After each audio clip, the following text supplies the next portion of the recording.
Ya, bismillahirrahmanirrahim. Assalamualaikum warahmatullahi wabarakatuh.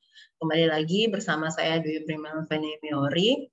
Pada topik kali ini kita akan membahas yang namanya turunan parsial. Sebelum itu izinkan saya dulu untuk share screen-nya terlebih dahulu. Oke, berdasarkan namanya turunan parsial ya di sini ya.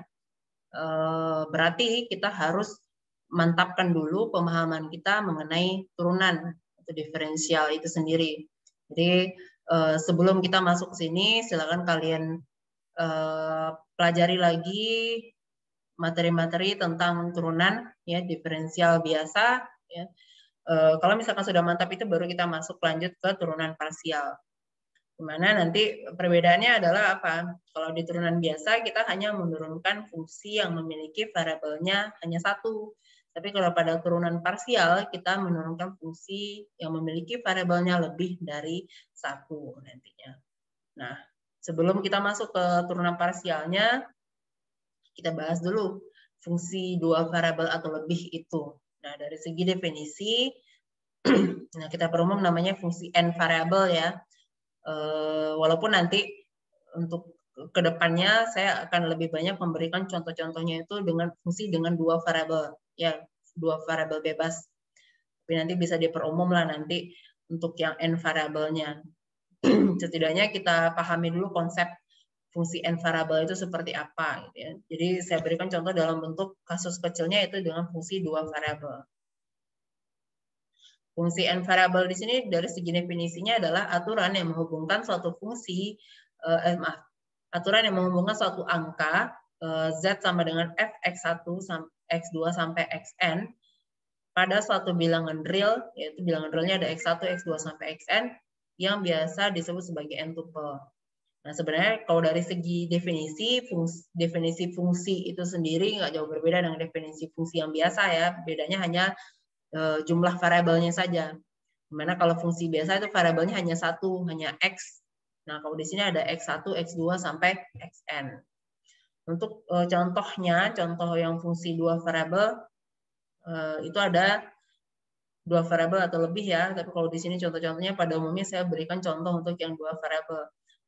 Foto atau citra dua dimensi itu dia salah satu contoh fungsi dua variabel. Kemudian suhu juga pada suatu keping datar. Itu beberapa contoh untuk fungsi dua variabel. Kemudian lanjut untuk representasi fungsinya. Jadi fungsi ini sebenarnya tidak hanya pada fungsi dua variabel atau lebih ini ya, tidak hanya untuk fungsi n variabel ini. Representasi fungsi ini sebenarnya untuk keseluruhan fungsi. Untuk fungsi biasa pun bisa dinyatakan dalam dua bentuk, yaitu secara eksplisit dan secara implisit. Jadi di mana kalau eksplisit itu fungsi dinyatakan variabel bebas dan variabel terikatnya terpisah pada ruas yang berbeda. Kalau implisit, variabel bebas dan variabel terikatnya tidak terpisah, jadi digabung aja dalam satu ruas. Nah, jadi untuk yang di sini di dalam tabel ini saya beri contoh untuk fungsi dengan dua variabel bebas yaitu x dan y, variabel terikatnya adalah z. Nah, untuk yang eksplisit ini beberapa contohnya yang di bawah ada z sama dengan 2x tambah y, z sama dengan x kuadrat y ditambah 2xy, z sama dengan sin x kurang y. Ini beberapa contoh fungsi eksplisit. Kemudian fungsi implisit, ini dia beberapa contohnya, ini tidak terpisah ya. Variabel bebas dan variabel terikatnya xy dikurang xz tambah yz sama dengan 0, xy dikurang eksponen x sin y sama dengan 0, z dikurang cos xy sama dengan 0.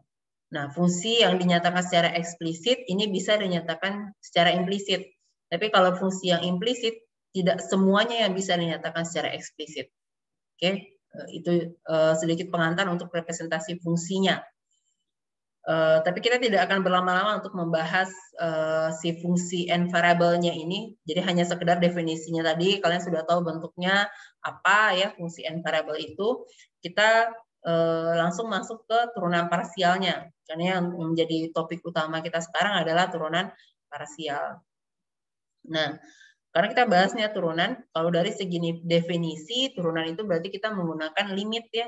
Jadi di sini definisinya tetap menggunakan limit, di mana Untuk definisinya ini dia. Misalkan ada suatu fungsi Z, yaitu memiliki dua variabel bebasnya, yaitu X dan Y.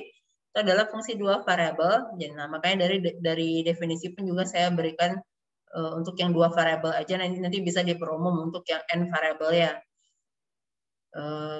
Fungsi Z sama dengan fxy itu adalah fungsi dua variabel yang terdefinisi pada interval tertentu. Maka turunan parsial pertama Z terhadap X dan Y. Nah, kalau pada turunan biasa kita kan hanya menurunkan terhadap satu variabel saja. Misalkan Z sama dengan fx, berarti kita hanya menurunkan Z terhadap variabel X-nya saja. Sekarang karena kita memiliki variabelnya ada dua, ada X dan Y, maka kita punya turunannya ada dua juga, turunan pertamanya.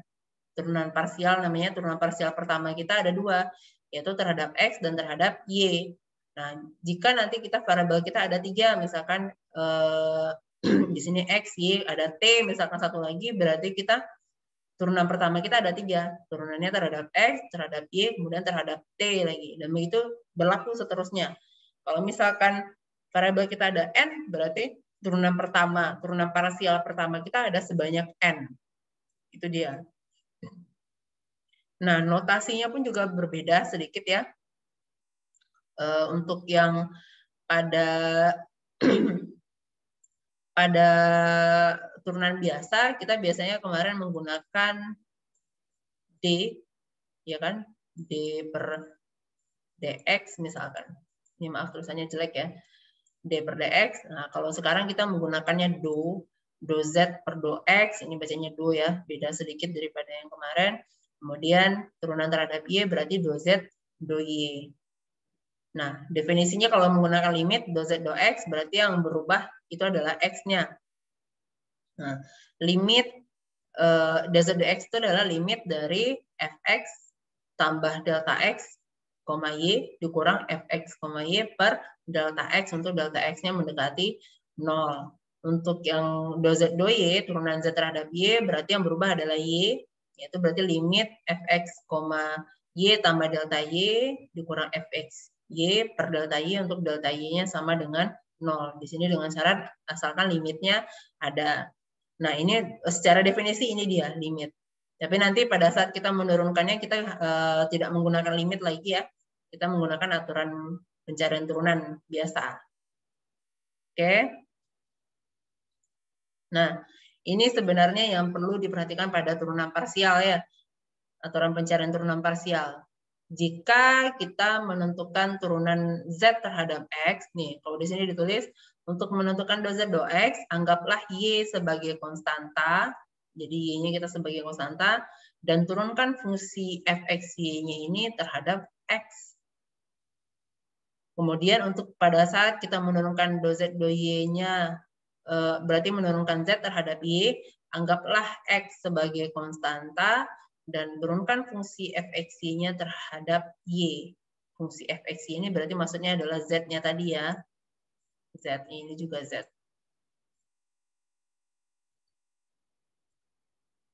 Ini maksudnya apa? Berarti pada saat kita menurunkan z terhadap x, kita fokus x-nya saja yang kita turunkannya. Jadi yang kita anggap sebagai variabel pada fungsi di situ hanya x. Selain x, kita anggap sebagai konstanta. Jadi misalkan itu angka ataupun si variabel y, berarti dia sifatnya sama di situ. Peran dia sama-sama sebagai konstanta di situ. Nah, pada saat kita menurunkan terhadap y, nah x di sini dia bukan variabel lagi sebagai konstanta, dia lagi gantian dengan y tadi. Yang kita anggap sebagai variabel sekarang adalah y. Jadi perhatikan nanti turunannya terhadap siapa. Kalau terhadap x, kita fokusnya x. Kalau terhadap y, berarti kita fokusnya y. Untuk lebih jelasnya kita bahas langsung ke contoh. Yang pertama, diminta turunan parsial dari z sama dengan x kuadrat tambah y kuadrat. Ya. Turunan parsial pertama di sini yang dimaksud. Berarti untuk turunan parsial pertamanya, karena di sini kita variabelnya ada dua, yaitu x dan y, berarti kita punya dua turunan ya, turunan terhadap x dan terhadap y.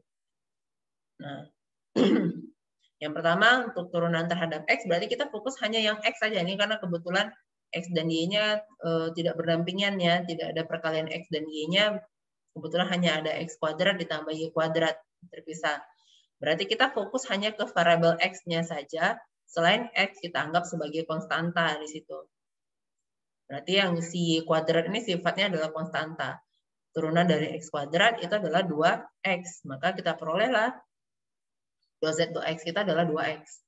Sedangkan turunan dari Y kuadrat karena dia konstanta, berarti turunannya adalah 0. Di sini kan tidak ada variabel X sama sekali, berarti dia konstanta yang berdiri sendiri ya. Turunan konstanta yang berdiri sendiri itu adalah 0. Makanya hasil dari 2Z 2X-nya adalah 2X. Ini untuk 2Z 2X. Untuk 2Z 2Y, berarti kita fokusnya ke variabel Y. Variabel Y. Nah, X di sini sekarang sebagai konstanta. X di sini sekarang konstanta dia sifatnya. Kebalikan dari yang tadi. Kita fokusnya ke Y ini. Turunan dari Y kuadrat itu adalah 2Y. Sedangkan karena X kuadrat ini dia konstanta dan dia berdiri sendiri, turunannya adalah 0. Maka 2Z 2Y kita adalah 2Y. Diperolehlah 2Z 2Y kita adalah 2Y. Nah, inilah contoh pertama untuk turunan parsial kita, untuk yang dua variabel. Kemudian contoh kedua. Nah, ini. Kalau ini yang ada perkalian si kedua variabel tersebut. Misalkan fungsi kita adalah X kuadrat Y. Tetap sama ya, variabelnya masih 2, berarti turunan pertama kita ada 2. Yang pertama terhadap X, yang kedua terhadap Y. Sebelum itu yang terhadap X, berarti fokusnya hanya X. Yang kita turunkan adalah X. Di sini X-nya adalah X kuadrat. Turunan X kuadrat itu adalah 2X. Ini dia ya. Nah, karena dia dikali dengan si konstanta itu sendiri, berarti kita tetap bawa. Jadi 2X dikali Y. Sama kasusnya sebenarnya, misalkan anggaplah Y ini nilainya adalah 3. 3X kuadrat, misalkan seperti itu ya. 3X kuadrat berarti kan turunannya adalah, ini dx dari 3x kuadrat berarti 3 dikali 2x. Nah 2x-nya ini dia. Nah 3-nya ini sama sifatnya dengan Y yang sekarang. Nah karena kalau angka kan bisa dikalikan jadi 6x ini jadinya hasilnya. Tapi kalau ini karena dia dalam bentuk variabel berarti hasilnya adalah 2xy. Nah pada saat kita menurunkan Z terhadap Y, berarti kita fokusnya terhadap Y. Turunan Y berapa? Karena Y-nya pangkat 1, di sini turunan Y-nya adalah 1. Ya kan? Turunannya 1 dan X kuadrat di sini dia adalah konstanta. Konstanta. Berarti kalau dia konstanta berarti dia tetap. Turunannya adalah X kuadrat. Makanya hasilnya dapatnya adalah X kuadrat di sini. Sama sih sebenarnya kalau misalkan kita menurunkan 2Y, turunan 2Y berarti hasilnya adalah 2 kan? Nah, 2 yang ini sama dengan X kuadrat ini sekarang sifatnya. Berarti dia turunannya adalah X kuadrat. Ini contoh kedua. Kemudian contoh yang ketiga, contohnya ketiga seperti ini. X pangkat 3 ditambah X kuadrat Y pangkat 3 dikurangi 2Y kuadrat. Cara yang sama seperti tadi ya. Turunkan dulu terhadap untuk yang turunan terhadap X, berarti kita fokus yang X-nya saja di sini. Nih, nah langsung saya keluarkan hasilnya. X pangkat 3 berarti turunannya adalah 3X kuadrat. Kemudian X pangkat 2 turunannya adalah 2X. 2X dikali dengan konstantanya itu XY pangkat 3. Kemudian yang ini, untuk yang di sini kebetulan tidak ada X sama sekali, berarti dia ini adalah konstanta yang berdiri sendiri, turunannya adalah 0. Maka untuk turunan Z ini terhadap variabel X itu hanya diperoleh 3X kuadrat ditambah 2X Y pangkat 3. Kemudian untuk yang sebentar saya hapus dulu. Untuk yang turunannya terhadap Y, turunan si Z-nya terhadap Y, berarti kita fokusnya terhadap variabel Y-nya. X pangkat 3 di sini karena tidak ada Y sama sekali, berarti dia konstanta yang berdiri sendiri, maka turunannya adalah 0. Kemudian ini X kuadratnya konstanta, Y pangkat 3 di sini turunannya adalah 3Y kuadrat, ya kan, 3Y kuadrat. Kemudian berarti kan ini X kuadrat dikali dengan 3Y kuadrat ya. Kemudian dikurang dengan 4Y kuadrat 4Y. Maka ini dapatnya ini X kuadrat dikali 3Y kuadrat. 3-nya saya pindahkan ke depan ya di sini. Maka dapatnya 3X kuadrat Y kuadrat dikurang 4Y. Atau bisa juga ditulis 3 dikali XY pangkat 2 dikuadratkan ya. 3 kali XY dikuadratkan dikurang 4Y. Bisa juga seperti ini. Ini semoga bisa dibaca lah ya tulisannya. Untuk contoh berikutnya, contoh 4. Nah, bagaimana kalau kasusnya, kalau yang tadi kan hanya dalam bentuk penjumlahan aja semuanya. Kalau ada perkalian seperti ini, perkalian fungsi, semoga kalian masih ingat ada aturan pencarian turunan itu, ada aturan kali, aturan bagi, aturan rantai ya. Nah, di sini di dalam fungsi yang ini ada 2 aturan yang kita gunakan, aturan kali dan aturan rantai nantinya. Pada saat menurunkan fungsi, variabel apa, kita lihat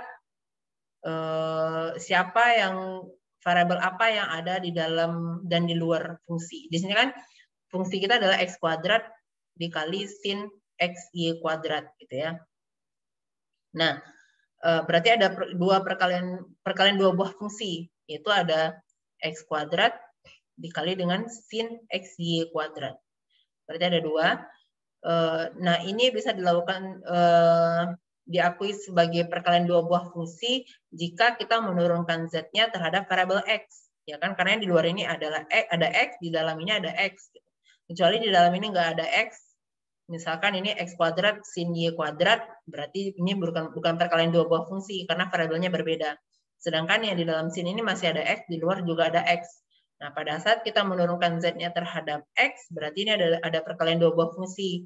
Misalkan yang ini adalah u, yang ini adalah v. Misalkan. Masih ingat ya turunan aturan kali pada turunan u aksen v ditambah u v aksen, gitu ya.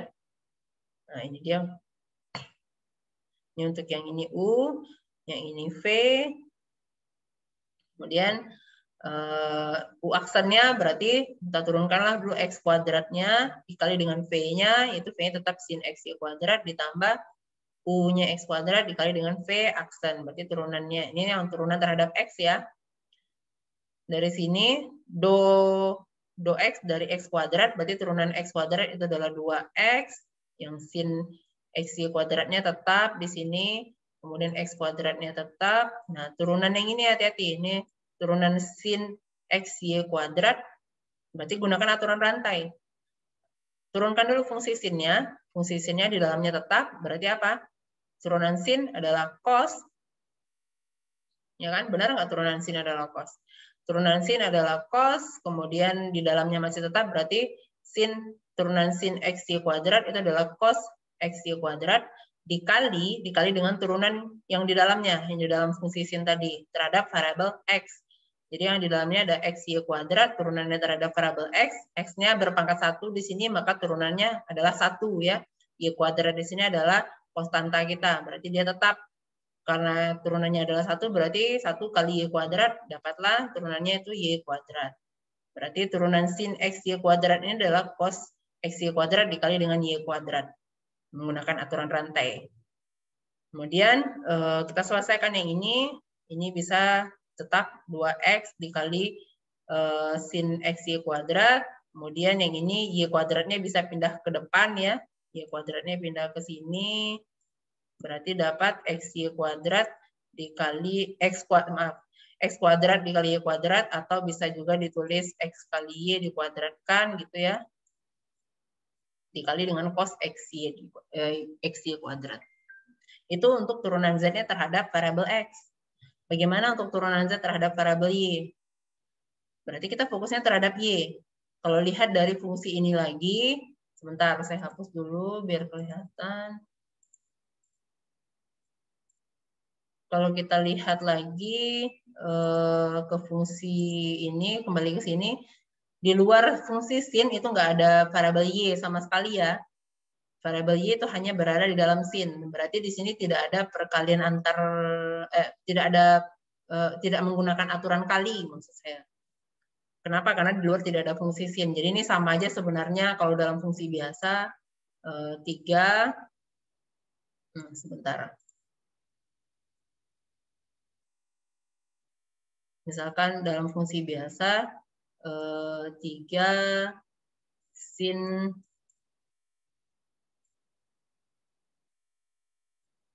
4y kuadrat misalkan seperti itu. Jadi sama aja nih 3 ini sekarang sifatnya perannya 3 ini sekarang sama dengan x kuadrat ini. Jadi perannya 3 ini sama dengan peran x kuadrat ini pada saat kita menurunkan si fungsi ini terhadap y ya. Kemudian x ini sekarang sama dengan perannya sama dengan x yang di dalam sin sama sifatnya dengan 4 yang ini. 4 yang di dalam sin yang di sini. Nah, yang perlu kita turunkan itu adalah y kuadratnya. Tapi karena dia berada dalam fungsi sin, berarti kita gunakan di sini adalah aturan rantai pada saat kita menurunkan fungsi z-nya terhadap y. Bagaimana cara menurunkannya dengan aturan rantai? Sama tadi pada saat kita menurunkan sin x-y kuadrat terhadap x. Tapi yang kita turunkan terhadap y sekarang. Yang pertama kita turunkan itu berarti adalah, nah ini dia, ini kan karena x kuadrat di sini adalah konstanta, berarti kita tidak ubah dia tetap x kuadrat dikali dengan turunan sin x-y kuadrat. Jadi yang kita fokuskan itu adalah si fungsi sin-nya. Turunkan fungsi sin-nya dulu, berarti turunan sin adalah cos x-y kuadrat ya, masih tetap di dalamnya, dikali dengan x-y kuadrat, kita turunan x-y kuadrat terhadap y. Berarti kita menurunkan y kuadratnya. Turunan y kuadrat adalah 2y dikali dengan konstantanya, yaitu x. Berarti dapatlah turunan xy kuadrat itu terhadap y adalah 2xy. Sama nih, kalau ini diturunkan, berarti kan 4, kalau dari depan ya, kalau dari sin-nya, kalau kita turunkan dari depan, untuk yang 3 sin 4y kuadrat ini, berarti turunannya adalah 3-nya tetap, turunan sin-nya adalah cos, dalamnya masih tetap dulu 4y kuadrat, kemudian dikali dengan turunan 4y kuadratnya. 4y kuadrat berarti turunannya adalah 8y. Ya kan 8 itu dapatnya dari 4 kali 2. 4 kali 2 dikali dengan y. Nah 4 kali 2 tadi sama dengan 2 kali x di sini. 2 kali x-nya dalam sini ya. Jadi dapatnya 2xy. Nah, dengan menyelesaikan perkalian ini, 2xy ini bisa dikalikan dengan si x kuadrat yang di depan, diperolehlah 2x pangkat 3y dikali dengan cos xy kuadrat. Ini untuk contoh yang keempat. Ini beberapa contoh untuk fungsi dengan 2 variabel bebas. Bagaimana dengan untuk fungsi yang 3 variabel bebas? Kita tambah sedikit. Maaf, belum ya. Belum, untuk contoh yang kelima, ini kalau tadi perkalian, kalau ini untuk yang pembagian. Semoga masih ingat dengan aturan bagi ya, aturan bagi pada turunan, ada U per V, maka nanti dia ada U aksen V dikurang U V aksen per V kuadrat. Nah, ini dia. Ya kan? Kalau pada saat kita menurunkan si fungsi f ini terhadap x, berarti kita fokusnya terhadap x ya. U kita adalah ini yang di atas, x tambah y. Turunan x terhadap turunan x tambah y terhadap x, berarti turunan x-nya aja. Turunannya adalah 1 ya. Ini dia. Y-nya sebagai konstanta, berarti turunannya adalah 0. Kemudian, saya hapus dulu ini. Nah, ini U kita, ini U aksen, ini V-nya, V itu yang di bawah, X kurang Y, kemudian ini U, ini V aksen. V aksen berarti turunan yang di bawah terhadap X. X kurang Y, turunannya terhadap X yaitu 1, karena X-nya berpangkat 1. Dibagi dengan V kuadrat, ini V kuadrat. Dengan menyelesaikan perhitungan yang di atas, kita perolehlah di sini min 2y per xy dikuadratkan, ya kan? Di sini x-nya habis, di sini ada min y dikurang dengan y, berarti dapatnya min 2y. Ini untuk turunan terhadap variabel x. Kemudian untuk turunan terhadap variabel Y, berarti kebalikannya tadi, kita fokusnya terhadap Y. U aksen kita tetap sama, 1 ya, karena dia sama-sama positif di atas. Kemudian dikali V, dikurang U-nya, yaitu X tambah Y, dikali dengan V aksen. V aksennya karena X kurang Y ya, Y min Y, sorry. Ya, X-nya di sini turunannya adalah 0, dikurang dengan turunan Y di sini adalah 1, berarti jadi min 1, maka dapatnya min 1 di sini dibagi dengan X, Y dikuadratkan. Selesaikan ini, dapatlah hasilnya itu 2Y per X kurang Y dikuadratkan. Ini untuk yang bagi. Nah, ini dia yang saya maksud tadi, untuk yang bagaimana untuk menurunkan fungsi yang memiliki 3 variabel. Kalau tadi kita bahas contohnya untuk yang 2 variabel. Untuk yang 3 variabel berarti kita punya turunan pertamanya ada 3. Tergantung si variabelnya apa aja. Kalau untuk kasus yang ini kita ada 3 variabel yaitu X, Y, dan Z. Nah, Z di sini perannya sebagai variabel bebas dia sekarang. Jadi kita menurunkannya ada 3, ada do Z, kita bukan Z lagi ya, do F ya. Do F, do X, do F, do Y, do F, do Z. Berarti turunannya terhadap X, terhadap Y, dan terhadap Z. Terhadap X, berarti kita fokusnya X-nya aja. Di sini ada X, ada turunannya apa? Pangkatnya hanya 1, berarti turunan X-nya 1 dikali dengan konstantanya, berarti hanya dapat Y saja. Kemudian di sini ada X enggak? Enggak ada, turunannya adalah 0. Kemudian di sini ada X, ada turunan, karena dia berpangkat 1, turunannya hanya 1, berarti dikali dengan konstanta, dapatlah 3Z. Maka turunannya terhadap X itu adalah Y ditambah 3Z. Ini dia, Y ditambah 3Z. Kemudian bagaimana untuk yang turunan terhadap Y? Sama caranya seperti yang tadi. Kalau turunan yang terhadap Y, berarti di sini ada Y, ada pangkatnya 1, turunannya berarti 1 dikali dengan konstantanya, yaitu X. Di sini kemudian ditambah dengan 2YZ, turunan 2YZ terhadap Y, berarti adalah 2Z. Nah, di sini karena di 3ZX ini tidak ada Y sama sekali, maka turunannya adalah ini ditambah dengan 0. Maka kita peroleh hasilnya itu adalah X ditambah 2Z. Cara yang sama pada saat kita menurunkan terhadap Z. Di sini nggak ada Z, berarti turunannya ada 0. Di sini ada Z, turunannya adalah 2Y. Kemudian di sini ada Z, turunannya adalah berarti 3X. Ini kebetulan berpangkat 1 semuanya. Jadi dapatlah hasil turunannya itu adalah 2Y ditambah 3X. Oh ya, untuk notasi turunan parsial ini, jadi lupa saya sampaikan di awal, sebenarnya ada notasi lain selain do. Nah, jadi ada penulisannya dalam bentuk bukan subscribe ya, maaf. Subscript. Ya, penulisannya bisa dalam bentuk, ini kan fungsi X. Jadi kalau kita menuliskan turunan pertama ya, berarti bisa dalam bentuk fx biasanya. Kemudian ini fy atau fz seperti ini untuk turunan pertama. Untuk turunan tingkat tinggi nanti kita bahas pada topik berikutnya nanti. Jadi kalau turunan tingkat tinggi nanti ini tergantung terhadap siapanya nanti di sebelah sini. Jadi untuk turunan pertama biasanya seperti ini. Jadi di bawah f-nya ada variabel yang menentukan dia diturunkan terhadap apa gitu, fx, fy atau fz. Jadi ini biasanya dituliskan seperti ini atau dituliskan juga variabelnya x, y, z seperti ini. Jadi fx, y, z terhadap x misalkan. Jadi kita menurunkan fungsi f terhadap x. Jadi kalau misalkan kalian ketemu notasinya berbeda, tidak dalam bentuk do atau ketemunya seperti ini, itu yang dimaksud sebenarnya sama. Ya, jangan bingung nanti dalam mengartikan notasinya nanti. Oke, ini contoh yang ketujuh.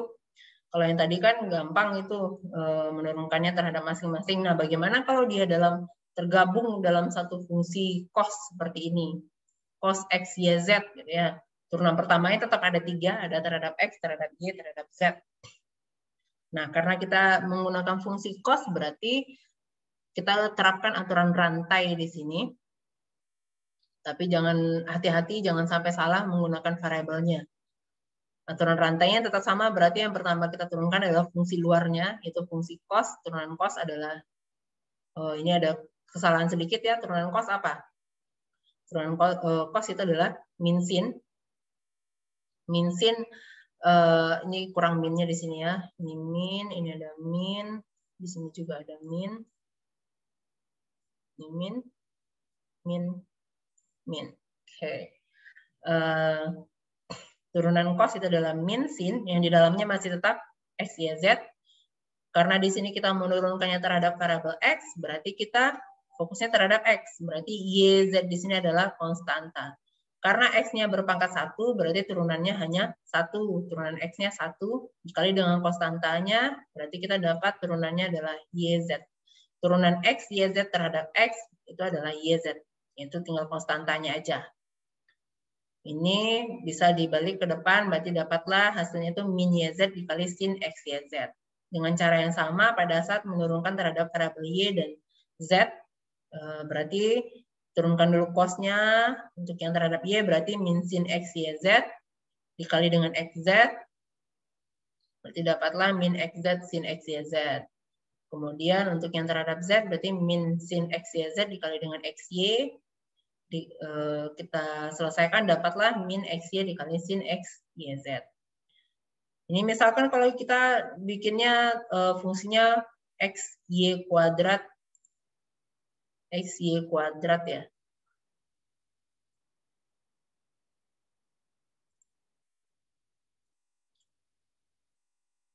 Anggaplah misalkan di sini cos XY kuadrat misalkan seperti itu. Berarti nanti pada saat kita menurunkannya terhadap Y, ini 2 ya. Pada saat kita menurunkannya terhadap Y, berarti di sini hati-hati.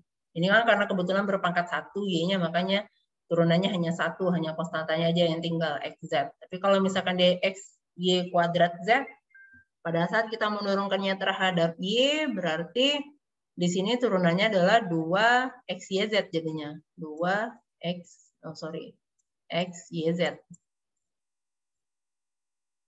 Harusnya. Ya. Hati-hati nanti pada saat menurunkannya, ini kebetulan berpangkat 1 semua.